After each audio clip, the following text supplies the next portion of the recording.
Hi అండి. ఎలా ఉన్నారు అందరూ? నేను చాలా బాగున్నాను. మీరు కూడా చాలా బాగున్నారని అనుకుంటున్నాను. లైఫ్ ఈజ్ బ్యూటిఫుల్ జర్నీలో మరొక వీడియోతో ఈరోజు మా ముందుకు వచ్చేసాను. ఈరోజు శ్వేత అనే అమ్మాయి గురించి చూద్దాం. శ్వేతకు టూర్లు వెళ్ళడం అంటే చాలా ఇష్టం. తను విదేశీ యాత్రలు, స్వదేశీ యాత్రలు చేయాలని కలలు కంటూ ఉంది. వాళ్ళ పేరెంట్స్తో ఎప్పుడో సంవత్సరానికి ఒకసారి మాత్రమే టూర్లకు వెళ్ళొచ్చింది. వాళ్ళ అమ్మని అడిగితే పెళ్ళయ్యాక అని భర్తతో వెళ్ళి కానీ అని చెప్పేవారు. శ్వేత చాలా కష్టపడి చదువుకుంది, మంచి జాబ్ తెచ్చుకుంది, లక్షల్లో జీతం. అలాగే శ్వేత కంటే ఎక్కువ సంపాదించే అబ్బాయితో వివాహం జరిగింది. ఆ అబ్బాయికి కూడా శ్వేతలాగే టూర్లు వెళ్ళడం అనేది చాలా ఇష్టం. కాబట్టి ఇద్దరు లక్షల్లో జీతం వస్తుంది కాబట్టి టూర్లు వెళ్ళడానికి ప్లాన్ చేసుకున్నారు. వాళ్ళ ప్లాన్ ప్రకారం ఎవ్రీ వీకెండ్ టూర్లకు వెళ్తూ వస్తున్నారు. సో అలాగే అప్పుడప్పుడు ఫారిన్ టూర్స్కి కూడా వెళ్తున్నారు. శ్వేతకు మిగతా అన్ని ఏరియాస్లోనూ మెయింటైన్ చేయడం తెలుసు.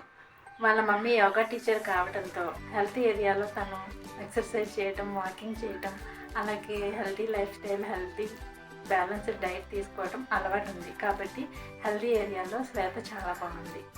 అలాగే కెరీర్ పరంగా తనకి టూర్లు అంటే ఇష్టం వల్ల ఫైనాన్షియల్గా తనకి బాగుండాలని, మంచి జాబ్ తెచ్చుకోవడం, ప్రమోషన్లో ముందుకు వెళ్ళడం అనేది గ్రోత్ ఉంది. సో ఆ ఏరియా కూడా బాగుంది. ఇంకా రిలేషన్షిప్ విషయానికి వస్తే శ్వేత భర్త, అత్తమామలు అర్థం చేసుకునే కుటుంబం కావడంతో రిలేషన్షిప్ కూడా చాలా బాగుంది.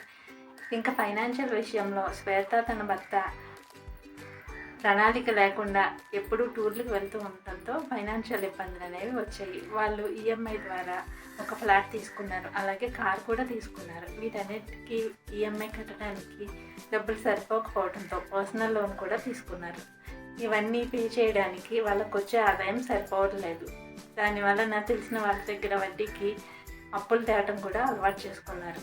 కొద్ది రోజులకు వీళ్ళకి ఫైనాన్షియల్గా చాలా ఇబ్బందులు వచ్చాయి.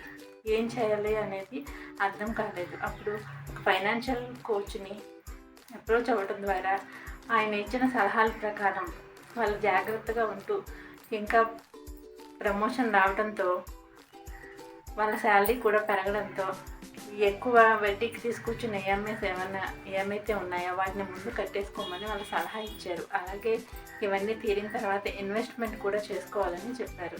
సో వాళ్ళ దాని ప్రకారం ఫాలో అవుతూ ఒక ప్లానింగ్ వేసుకొని వాళ్ళ ఈఎంఐలు చాలా వరకు పర్సనల్ లోన్లు అవి తీర్చేసుకొని ఇప్పుడు టూర్లు అనేది ఒక లిమిటెడ్గా పెట్టుకుని వాళ్ళు ముందుకు కొనసాగుతున్నారు.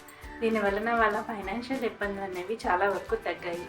వాళ్ళ లైఫ్లో ఈ ఏరియాని కూడా డెవలప్ చేసుకున్నారు. ఇలాగే ప్రతి ఒక్కళ్ళు వాళ్ళ లైఫ్లో ఏ ఏరియాలో అయితే లోగా ఉన్నారో చూసుకుని ఆ ఏరియాని ఒక ప్లానింగ్ ప్రకారం గోల్ సెట్టింగ్ చేసుకుని ఆ స్టెప్స్ వైజ్గా ముందుకు వెళ్తే ఆ ఏరియా అనేది డెవలప్ అవుతుంది. లైఫ్ కూడా ఈ 4 ఏరియాస్లోనూ బ్యాలెన్స్డ్గా ఉండటం ద్వారా మనం ముందుకు వెళ్ళగలుగుతాం. ఇంకాస్త హ్యాపీ లైఫ్ని, మన బ్యూటిఫుల్ జర్నీని ఇంకాస్త అందంగా లీడ్ చేయగలుగుతాం. Thank you all.